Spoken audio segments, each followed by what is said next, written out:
Hey guys, welcome back to my channel, or welcome if you're new. My name is CJ and I post makeup related content here on YouTube, which is what you are so kindly watching right now. If you've seen any of my videos previously, you know I don't typically sound like this. At least I don't know how it's coming off on camera, but to me I sound much different. Unfortunately, there's COVID in our home. I am a breakthrough case. I am double vaccinated, but I did test positive yesterday. It's just pros of living in the deep south where no one believes in vaccines. So I'm fine, but my voice is kind of funky. But anyway, so I'm just gonna go ahead and apologize for that, and that's it. But anyway, so today's video is gonna be about beauty influencer brands. If you haven't noticed, in the past few years there's been a huge onslaught of makeup brands, clothing brands, candle brands, any sort of brand, and they have been created by beauty influencers. And I'm going to be focusing in on that niche, ones that are created by beauty influencers, because as I said, I do typically post like beauty makeup related content. So I'm not going to be talking about just like normal influencers. I'm going to be talking about actual beauty influencers. I'm also not going to be talking about people who had the capital before being influential, I guess, to make a brand and then kind of come on YouTube to further promote that brand. So like Kylie, a lot of celebrities are coming out with their own makeup brands right now, and so they're kind of using their capital as celebrities to make their brands, but then they're also using that to make YouTube channels to reach beauty YouTube further. But that's not what I'm focusing on. I'm focusing on people who kind of started in their homes, kind of like this, just talking about makeup, and then got a big enough following to create their own brand. Also, another thing I do want to say is I don't have a business degree or anything like that. I am just an avid beauty YouTube watcher. You know, I don't know, I follow a lot of them on Twitter and Instagram, and I don't know, I just think it's a really interesting concept to see beauty YouTube brands, see what works and see what doesn't. And I'm going to be basing what I think works and what doesn't work for brands off of internet reaction. It's not going to be back end money wise. I don't know their numbers. They could be doing a lot better than their comments on YouTube or Instagram let off, but I'm just going to be saying what I think works based on general reaction that I have noticed. So let's just go ahead and get started. A lot of people, you know, you wonder why there is so many beauty influencers coming out with their own brands, and a lot of people think it is just to make money. It's just like a cash grab. I don't think it's that simplistic. I think it's actually a very smart business move. Being on YouTube has a shelf life. It's gonna expire. You know, I was watching, I forget who it was, maybe it was Robbie DeCirsty, but a lot of these beauty YouTubers know that they're probably not going to be 60, 80 years old sitting on camera, putting makeup on, reviewing eyeshadows. That's just not in their life path. They want to do something different, you know, maybe retire, I don't know. But it's being a beauty YouTuber, it's not a long game job. So a lot of these influencers come out with their brands to extend the influence they have now into something that can go on past YouTube. So I'll use Jackie Aina as an example. Huge beauty YouTuber, I mean huge, and she just came out with her, it wasn't just, I think it's been out for like a year or two, her Forever Mood candle line, and I think it's about to expand into more things, but right now it's just candles. And so yeah, maybe she's not going to be a beauty YouTuber forever. You know, she's actually already starting to do a lot more lifestyle content. A lot of her content on TikTok is about like cleaning her house, because you know, people are multifaceted. It's not just about the makeup. But anyway, so she's like, okay, look, I'm not gonna be on YouTube forever, but I'm gonna make this boss ass little candle company that can outlive my YouTube career. So I still have something to do. I'm still the CEO. I can bank off of what audience I have now and, you know, build up the brand from that, get good reviews because it's a good product. I haven't used them, but I've heard nothing but rave reviews. But anyway, they're going to use the audience that they have now to kind of build up their brand so that it has that reputation as a good brand. And then as they maybe start to teeter off of YouTube, they'll have that brand to kind of outlive their YouTube career. So it's like furthering their job, basically. So that's kind of the gist of why beauty YouTubers, I think, come out with their own brands. All right, so there's a lot of points that I want to touch on when it comes to what makes or breaks, I guess, a beauty YouTuber brand. And I think a lot of those points are exemplified in one story. And so I'm going to kind of start this video off with that story and then just kind of further work off of that. So I'm going to be talking about Michelle Phan. Okay, so if you don't know who Michelle Phan is, she's basically the mama bear of beauty YouTube. She was the first one that I think anyone knows about. She is who most current today, you know, huge beauty YouTubers kind of credit as getting them into beauty YouTube. It's Michelle Phan. So she uploaded her first video in May of 2007, and within 6 years she had sorry, I have notes because I'm a professional. Anyway, and within 6 years she had amassed a following of over 8 million viewers. So that's quite a lot. And so that year, it was, I think it was 2013, yeah, it was 2013, she released a launch video of her new brand. Her new brand was going to be called Michelle Phan, and it was going to be released under the Luxe division of L'Oreal. So it was her brand, but it was also underneath the L'Oreal umbrella. So she did have that initial investment money to kind of, you know, work with or whatever.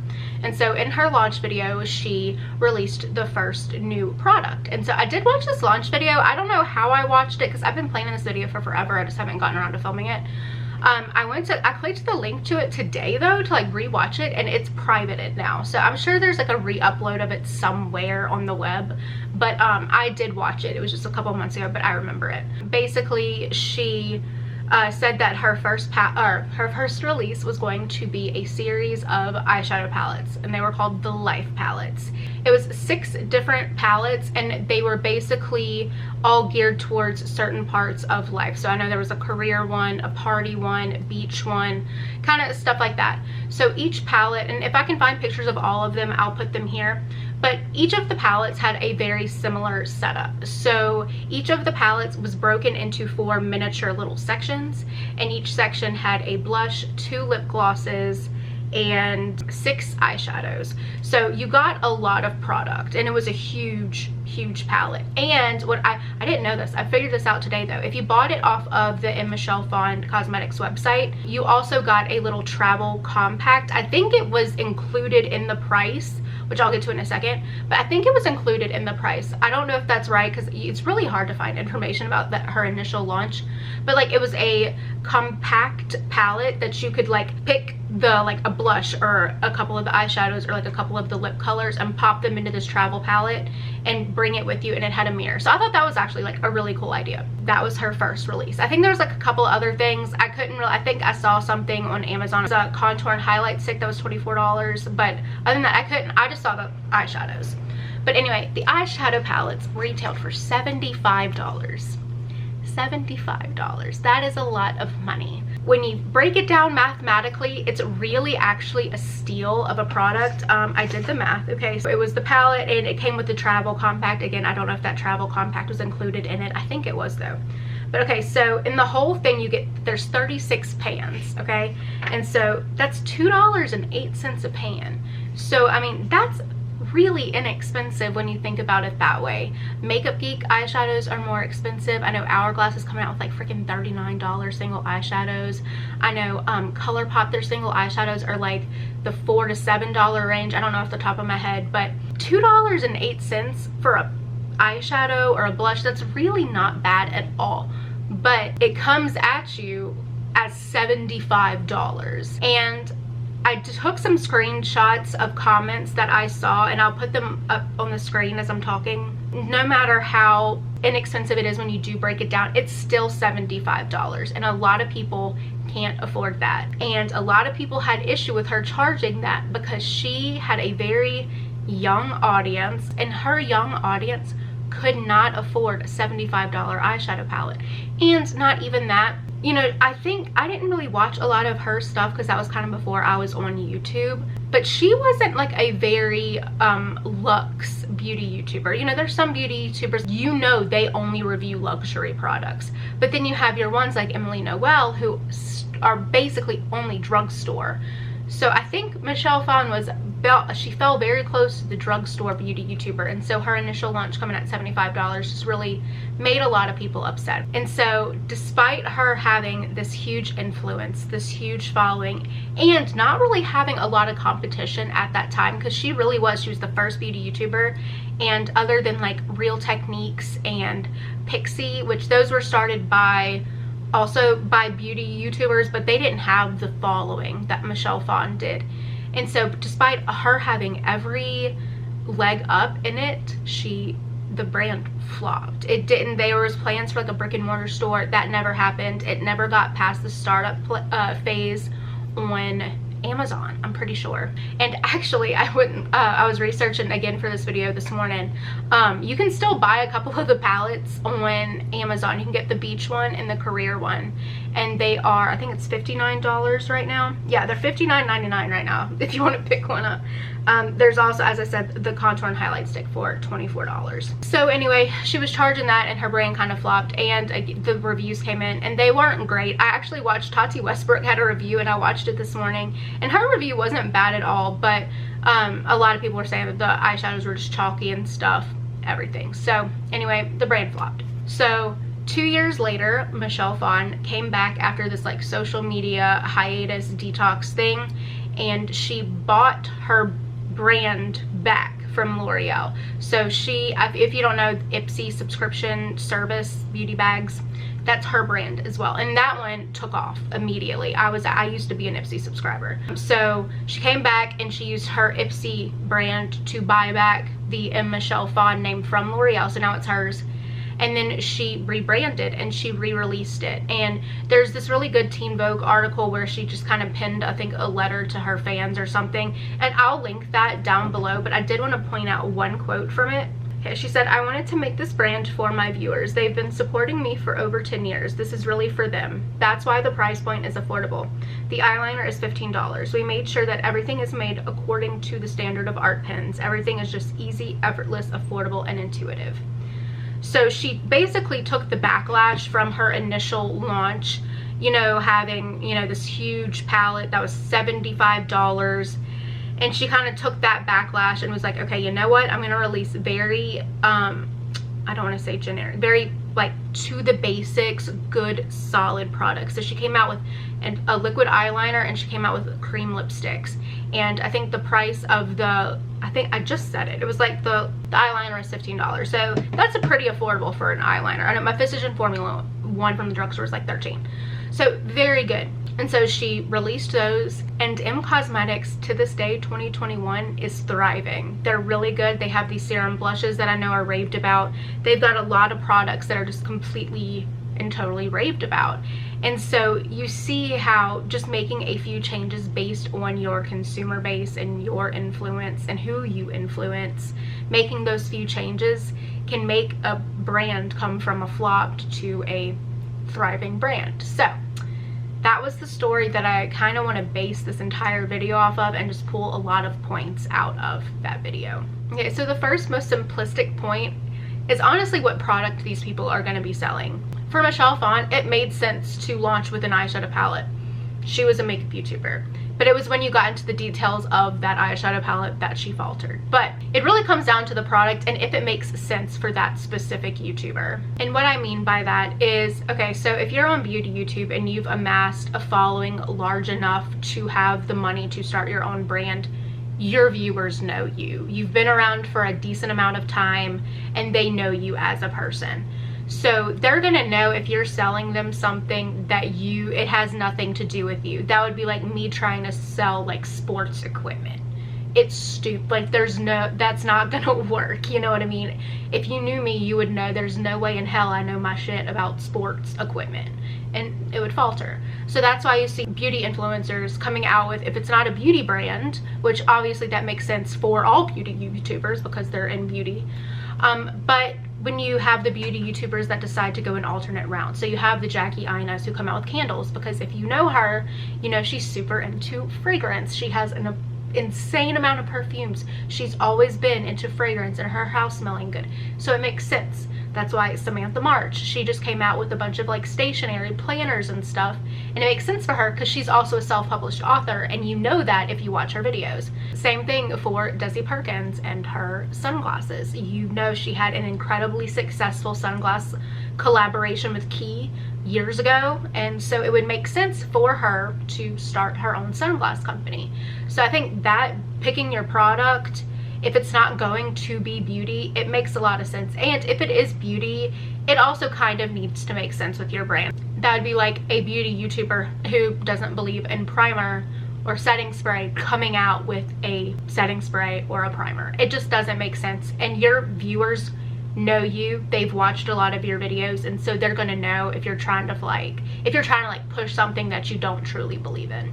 And then there's the next point, which I think is the most important and the most influential, and that's price and quality of your product. Especially nowadays when there are so many influencer brands. You know, they have those that have their niche. Like, I don't think any other beauty YouTuber is selling candles, so they have that. But a lot of beauty YouTubers have come out with makeup lines. Manu MUA, Laura Lee, Jaclyn Hill, Jeffree Starr, Kirsten Dominique. But that sort of competition nowadays, so people only have a certain amount of money that they're going to spend on makeup, and they're going to hopefully use that money wisely, and they're going to go with something that they think is the best bang for their buck. And so that's where you kind of get into the tricky little situation of price, quality, and how it relates to that YouTuber.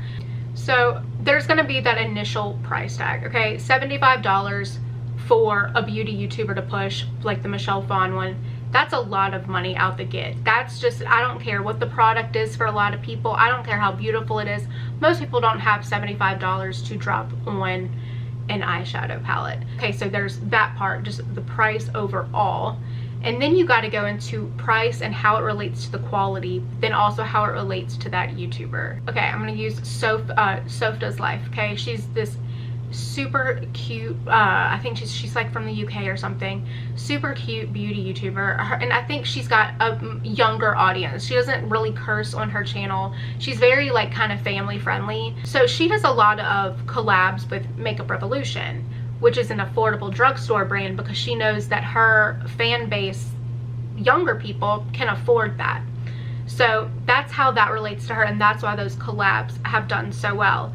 So you can have these really, really good products for a huge price tag, but you have to have the right YouTuber to sell it. So you can't have someone who has built their following on a more affordable stuff, then going in and trying to make and sell this hugely priced product, no matter how great of a product it is, because it doesn't feel integral to that YouTuber. It doesn't feel right. It doesn't feel like something they would actually believe in, because that's not what they've been pushing on their channel until they had like a monetary reason to do so.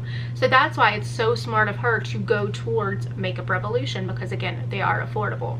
So it's a very tricky situation, and basically it just breaks down to the reputation that you've made for yourself as a beauty YouTuber. And I think a really good case study for that is Samantha Ravndahl and her brand Auric Beauty. So Samantha Ravndahl is a Canadian YouTuber. I love her so much. She's one of my favorites.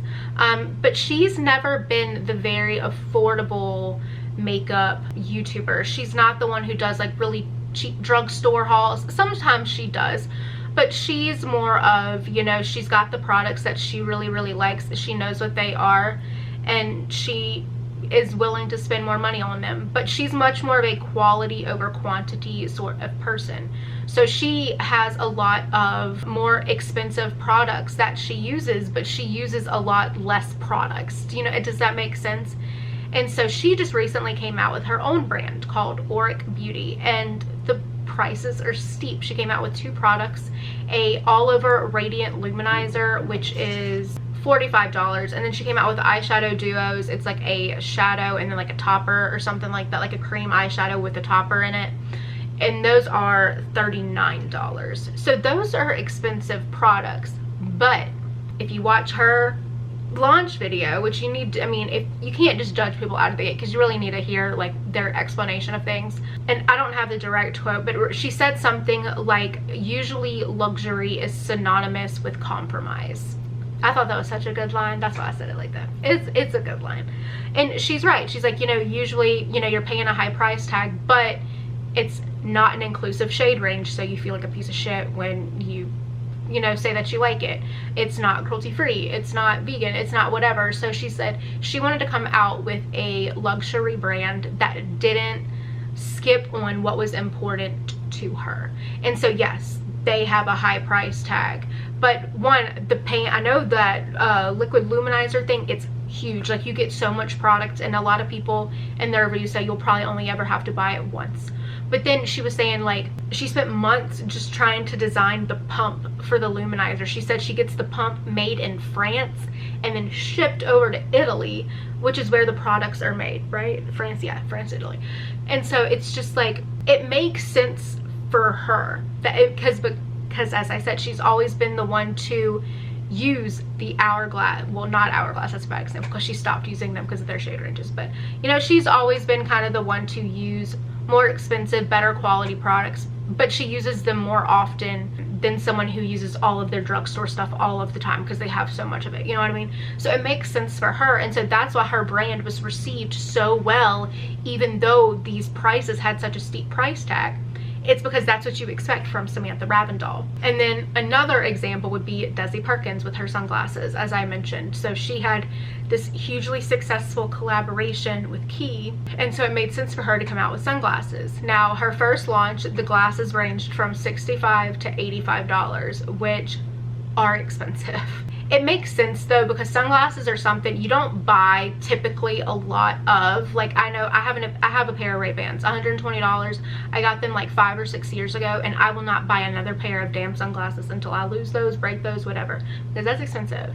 And so sunglasses are kind of the things that you buy like one time. It's not something that you buy a lot of, so that one makes sense of the price. And she released, I think it was 6 styles, but they came out in multiple colors, like each of the styles. So she actually initially launched with 26 separate different sunglasses that you could buy, and that's really expensive to do, so that also factors into the price.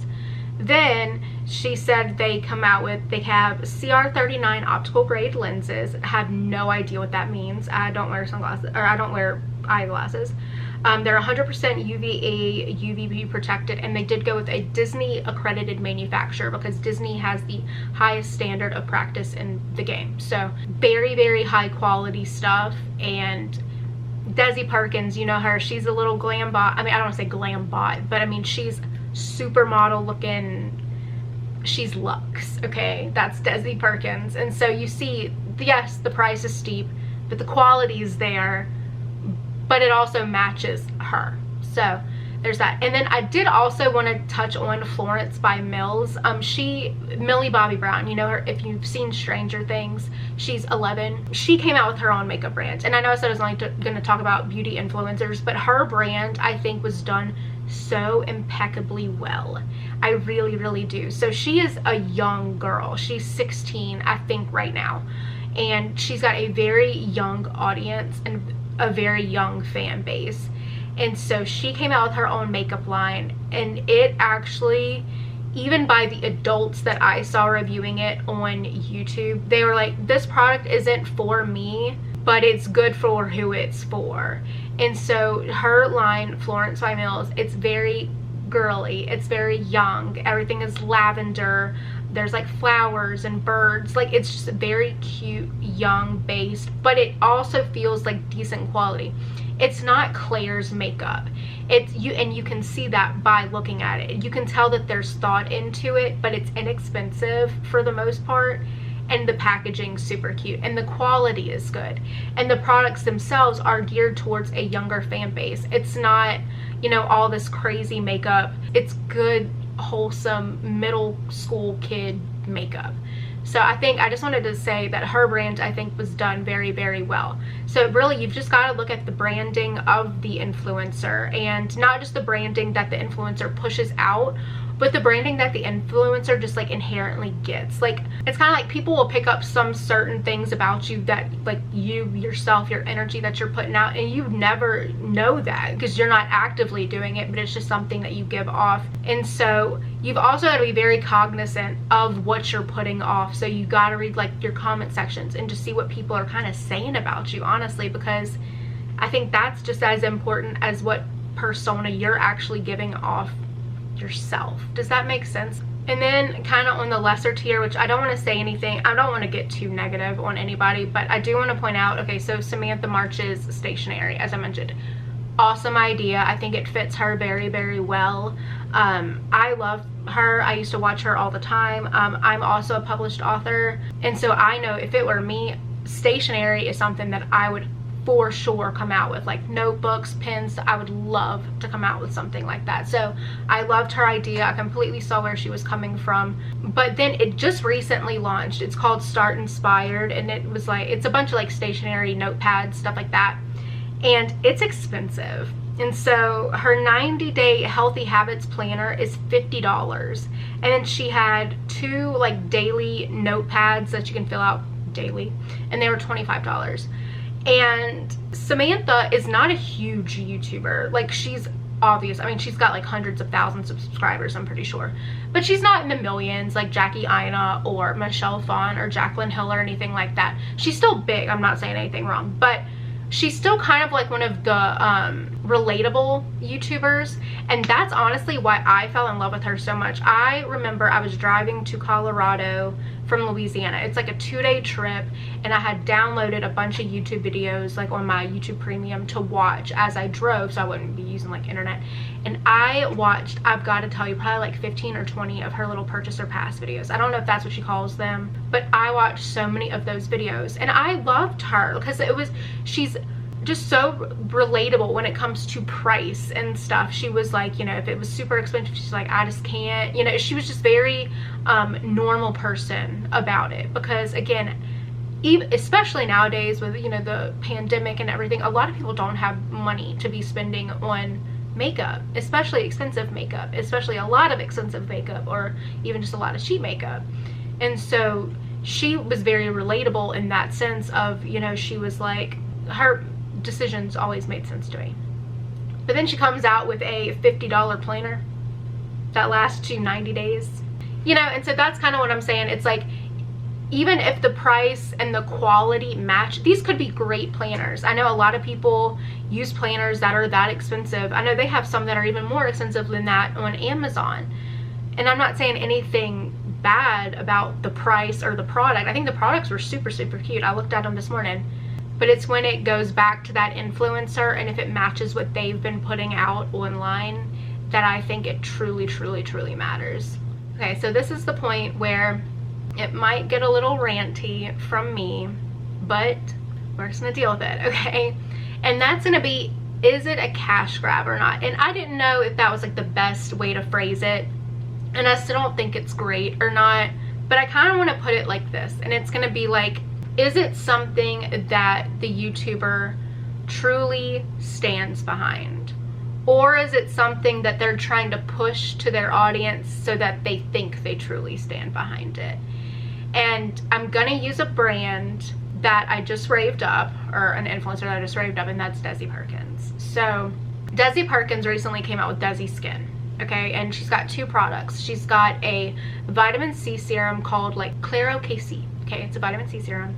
And then she has a Do Me Up face setting spray. Are her only 2 products. The vitamin C serum is $64 and the spray is $34.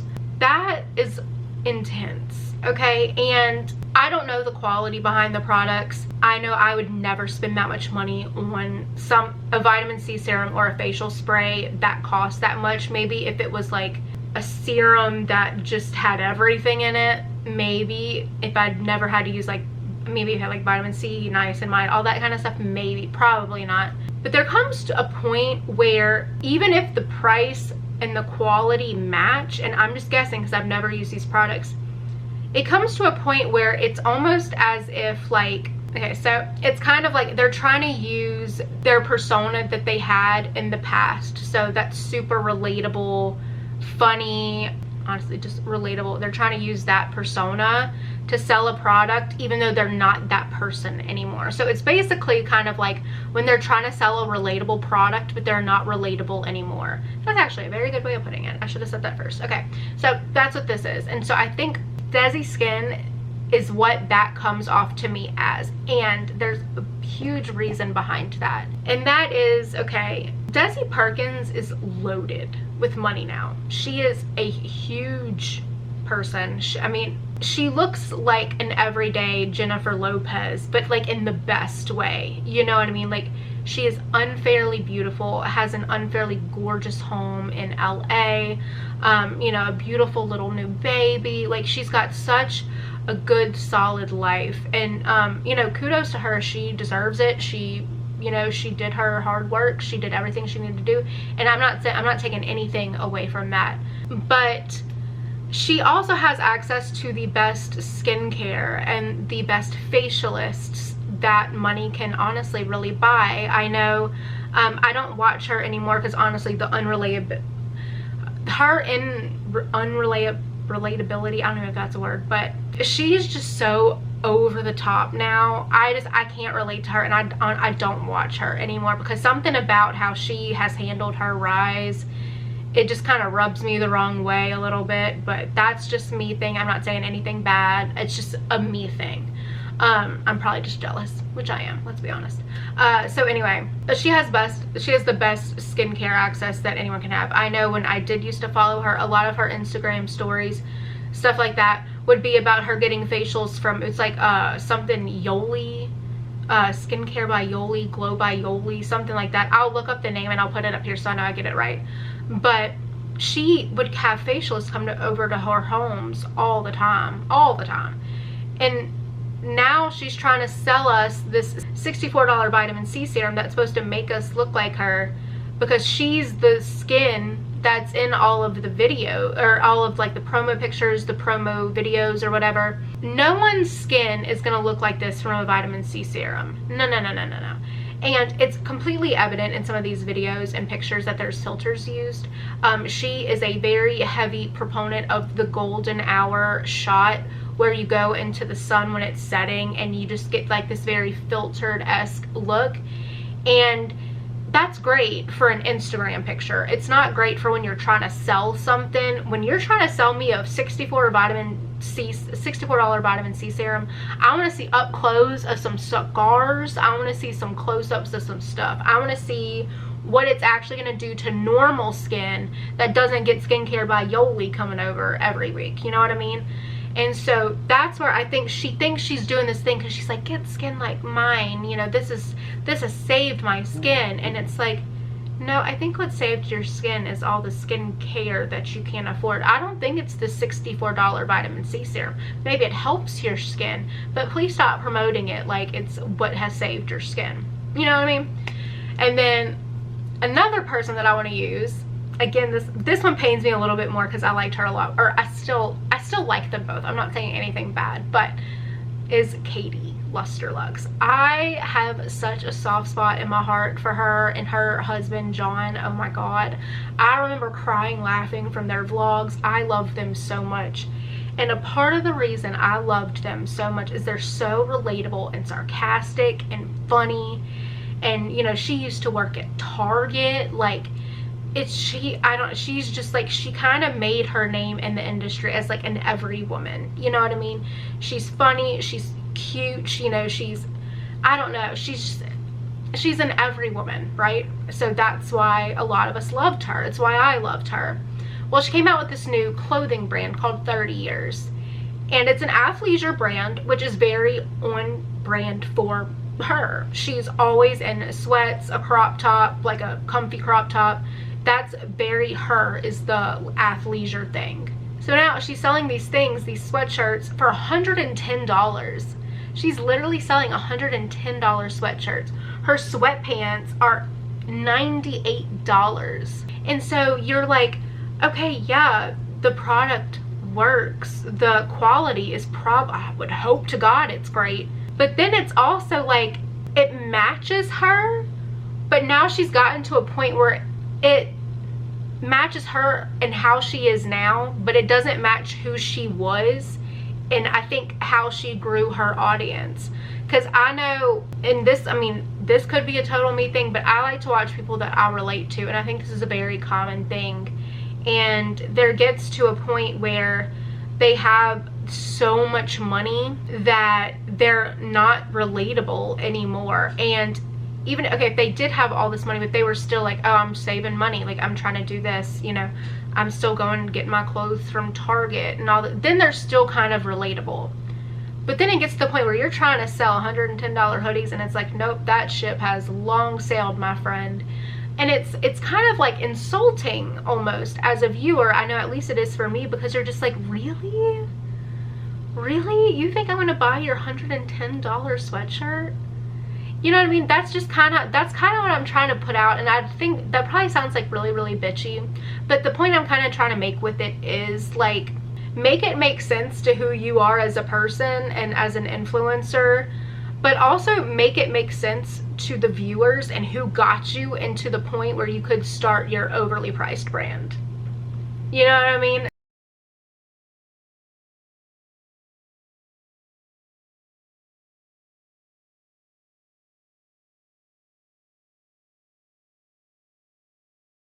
So it's like, yeah, use you as in your brand, but you also kind of need to use your viewers' brand. You know what I mean? Does that make sense? I hope that makes sense. I feel like I'm not wording it right. It could be the COVID. Who knows? Okay, so the last point that I kind of want to touch on is the responsibility of the influencer on the brand. And when I say that, I mean a couple of things. I mean, the brand name, as simple as that is, I think there's a lot more nuance to it. And then if there's like investors to the brand and stuff. So, okay, so when it comes to brand name, I think there's kind of pros and cons for both. I think a lot of times when they use their name and their brand, it can either be seen as like a good thing because they're using their name for the notoriety, or they're using their name because they know that their name has some sort of influence in beauty. You know, even if some person going to Ulta or Sephora or whatever doesn't know that beauty YouTuber, maybe the person that they're that they are there with does know them, and they're like, oh, that's that person that I watch on YouTube, cool. And maybe they're more inclined, or at least more inclined, to at least go look at the display that they have. So I think that has a lot to do with it. But then I also think a lot of it can kind of lead to their downfall ultimately. KVD Beauty, that was Kat Von D's brand. Obviously she was not a beauty influencer, but her name, okay, so it was her makeup brand. It was Kat Von D Beauty, KVD. And then, you know, a lot of stuff about her being just this awful, terrible person came out, and she was let go. She was fired, and she's not even on the board anymore. And they, you know, whoever took over her brand, they still had all this leftover packaging, all this stuff. And so they still kept the KVD thing, but then they changed it to like all this weird Italian stuff. I don't know. It's like supposed to mean like love, happiness, kindness, beauty, whatever. I don't know. But anyway, so I think the name thing can either lead to kind of like their downfall, or it can be really good. I think it really just depends. And some people, some influencer brands, they choose not to go with their name at all. So you have the people like, okay, Jaclyn Hill Cosmetics, you know who owns that, okay? Then you have Dominique Cosmetics. So the YouTubers Kristen Dominique, you might not know that because it's only partly her name. So it's still kind of hers, but not really. And then you have the influencers like Manny MUA, who it's Lunar Beauty. Has nothing to do with them. I don't know if on their, and I don't go to stores anymore. I don't know if like on their end cap it says by Manny MUA or anything. But I think, there's pros and cons in both. And I don't think it makes such a huge difference out of the gate. I really don't. But I just think it's interesting to kind of think about, you know, and I kind of just wanted to point that out, that I do think there are connotations of your brand having your name or part of your name in it, and then also not having any of your name in it. I just think it's interesting. And then the last point that I want to touch on is investors or like parent companies, umbrella companies, anything like that. So as I mentioned with the first story with Michelle Phan, her first one, M. Michelle Phan, instead of M Cosmetics, M. Michelle Phan was underneath the Luxe division of L'Oreal. So she had an entire brand, or yeah, like an entire parent company that she kind of had to cater to. And, you know, she did take full responsibility for the flop of the first launch. I'm not saying that she didn't, but, you know, it could have been L'Oreal's fault. It could have, in part, it could have been their fault at some point. We just don't know because she didn't really say anything about it. But it could have been partly up to them. Another really, really good example that I want to use is Kathleen Lights. So she has nail polish. She has a nail polish brand. Now it's called Lights Liqueur, but her first one was actually Kale Polish. And I have owned nail polishes from both. I think they're incredible nail polishes. It's actually the nail polish that I'm wearing right now, and I think it's absolutely beautiful. I love it so much. And honestly, there's no difference from Kale Polish and Lights Liqueur. None. But Kale Polish, her first one, she had investors or like a parent company or something. She couldn't really go too in depth into it because of like legality reasons and stuff. But she eventually, after a few years, actually, I don't think she bought them out, but she kind of broke ties with them. She was like, I don't want to do this. They were doing things creatively that she had no sign off on, and she was like, no, I don't like this. You know, this is my name on it, Kale Polish. Y'all are using my name, my influence, my followers, but you're not using me, who is the one who garnered all this stuff up. You know what I mean? So she actually cut ties with them and started her own company where she's the only person in charge, and that's Lights Liqueur. And same product, the logo is different, but other than that, polish, applicator, bottles, everything's the same. The only thing that really changed was the logo. The price is the same too. So I think that really goes to kind of show, you know, the good and the bad that can come out of having investors. The good obviously being that initial COVID case, that initial capital, right? So investors, obviously, they're going to give you a lot of money to be like, hey, we believe in you and the following that you have, so here, have $1 million and just do with it what you will. But then you don't have all that creative control, and that can ultimately be a downfall for your brand too, because I think a lot of people, if it's like a corporation running it and not the influencer who has built their following, you can kind of tell, you know what I mean? You can kind of be like, oh, they don't know what we, the audience, wants, you know, stuff like that. And I hope I don't come off as like being like I deserve, or we deserve all this stuff as audience. I'm not trying to come off as like we deserve certain things. I'm just trying to show like the relationship of product to influencer to company to following. Does that make sense? But anyway, so there's that. So I think it can be a good thing, it can be a bad thing. Jaclyn Cosmetics is owned by Forma Brands, which is Morphe. And I despise Morphe, and I will not give them any of my money ever until they make a huge change, or I probably just will never give them my money, if we're gonna be completely honest. And so, because I have a very love-hate relationship with Jaclyn Hill, I still watch most of her uploads because they are very entertaining, and I think honestly very educational. I still can't garner enough love and support for her to purchase her product, because I know, one, it's giving her money, which she has plenty of, and then also giving Morphe money, which no, I don't do that. But again, that's up to you if you want to do that. But I'm just saying, so even if you love Jaclyn Hill but you hate Morphe, there's kind of that, you know, juxtaposition. It's like, okay, well, can I give Jaclyn my money knowing that some of it's also going to Morphe? You know, and I think most people, if they don't have an issue with Jaclyn, they don't have an issue with Morphe, because they're kind of hand in hand, but you know what I mean? So I don't know, I just think a lot of it has to do with the reliability on the influencer themselves. You know, is it good for them to have corporate backing? Is it going to keep them in check? Good for them to have corporate backing because they have that initial capital to make really good product, like really high quality product, product, all that kind of stuff, and have all these connections where they have the best labs, they have all this kind of stuff? Or is it kind of to their detriment because the corporation's not good, it has a bad rep, or they are exuding too much control? You know, it's kind of a hit and miss thing. And ending kind of, you know, getting to the end of this video, I think it's all very hit and miss when it comes to influencer brands. I think there are obviously some things that are of the utmost importance, and I think that is, does the product make sense for the influencer? Does it make sense for the people they influence? And does the price and the quality reflect that? And the item itself. So I think that's basically, if you can get those in line, I really think the other ones are just kind of like background noise. I don't think it means that much.